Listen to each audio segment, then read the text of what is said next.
College is known as a time for new experiences and trying new things. Students join clubs, take interest in classes, and many will experience partying for the first time.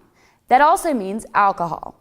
But at what point does college drinking go from casual fun to a dangerous activity?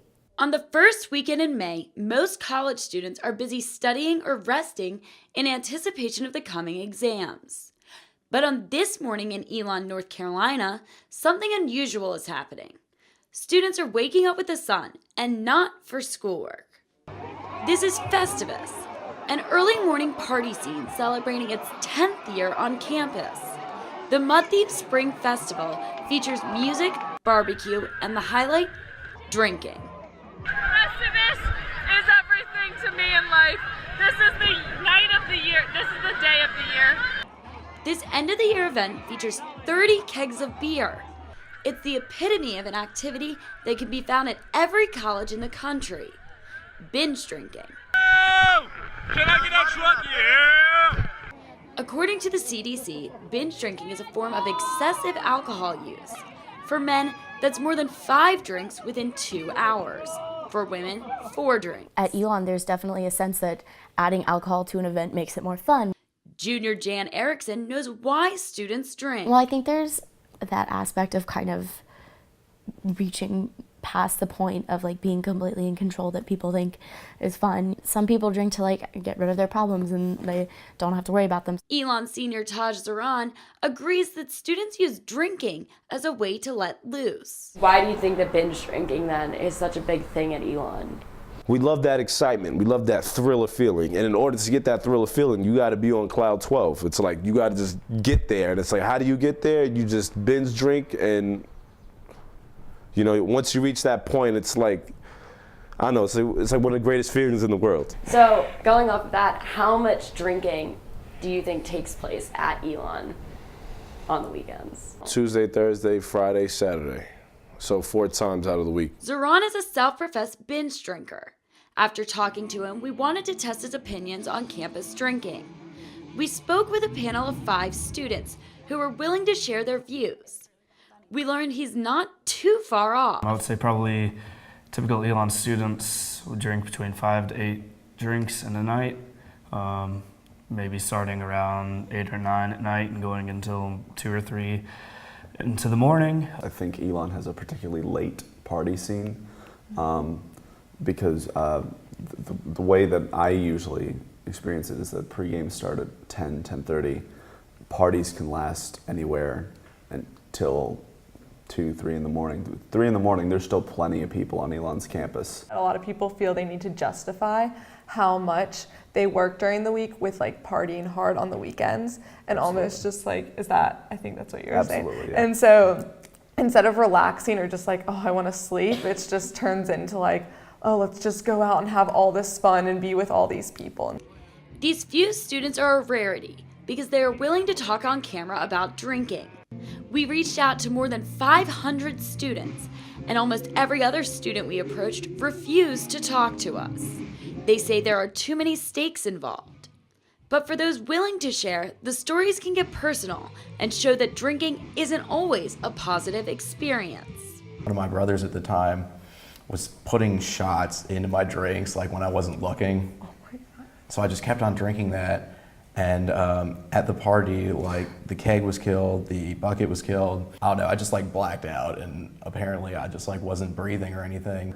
Thank God they didn't have to like pump my stomach or anything. That would have been awful. But I just woke up the next morning in the hospital being like, oh crap. Like that really happened. So did that change your views on drinking? Oh, absolutely. I've definitely cut back like a lot since then. Lobato isn't alone.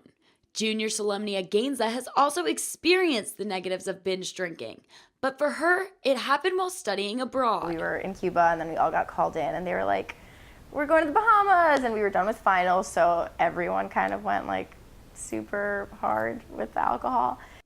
Gainza and her friends were at the beach for a day, and the drinks started flowing.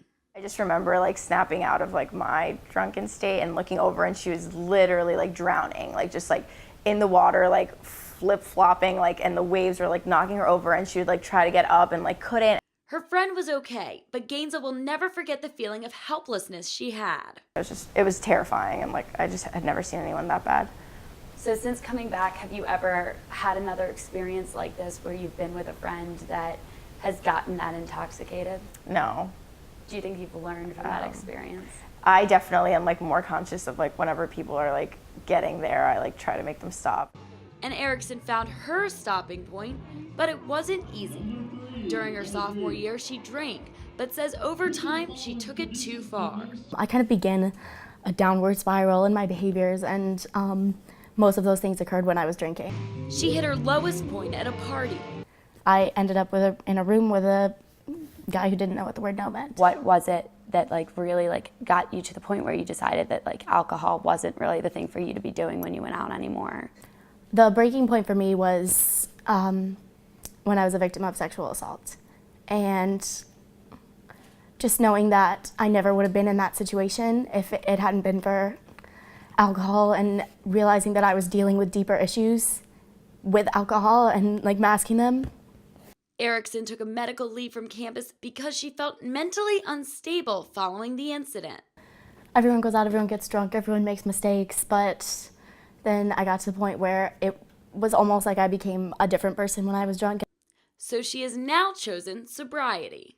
Just realized that I didn't like who I was when I was drunk, and after like what happened to me, I realized I never wanted to be at that point of being like totally out of control again. And so for me, it's been as much of like a social difference as making huge changes in myself, and that's like kind of what the last year has been. Since that night, Erickson chooses not to drink, but the other students choosing to drink say alcohol is part of the accepted college culture when consumed moderately. Both the panelists and Erickson say it's not if you use alcohol, but how you use alcohol that defines your experience. Do you think that if that night hadn't happened that you would have stopped drinking, or do you think that you'd still be drinking? Probably not. I think that if I hadn't gone to the hospital, I would have just kept going with what I had. And so as much as that was an extremely difficult thing to go to and I had to leave Elon because of it, I wouldn't be in the place that I am today, and that's a great place, if I hadn't reached that point. Because unfortunately I think it does kind of take that breaking point to make people realize how much of an influence alcohol has and how negative that influence can be.